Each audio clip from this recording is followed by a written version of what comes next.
Happy Thursday, bathroom deep clean time. And I left it in its worst state for the day so that you could see it come together. I definitely try to rinse off all of the bottles that go in the shower just to make sure that nothing's getting coated in mildew. Things that are covered in soap or shampoo get rinsed off so it's not getting covered in mold either.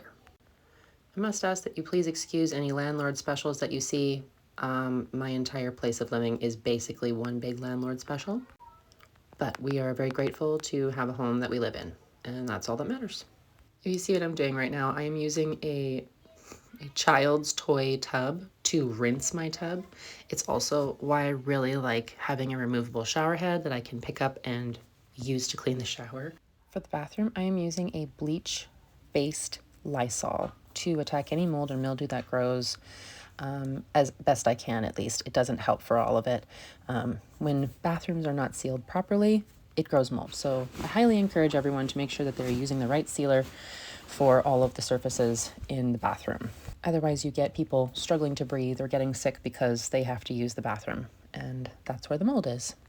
If you do own your own home, or if you do own homes and are a landlord, I highly encourage you to please do your research properly. I completely understand the idea of doing things yourself to save money.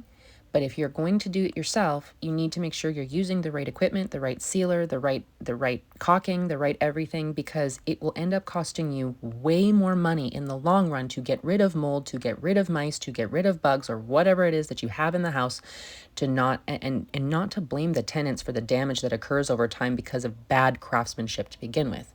That's not fair.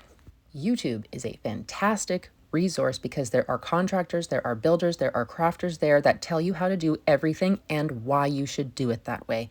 It matters the why so that you know the when. You can't really see it, but even on the floor here, all of the grout that was used to go in between the tiles is cracking because the mix was not mixed properly or there was too much water. So it's cracking, which means that those cracks are eventually going to be filled with mold, and the mold is going to push the cracks further and further apart, and the tiles are going to break.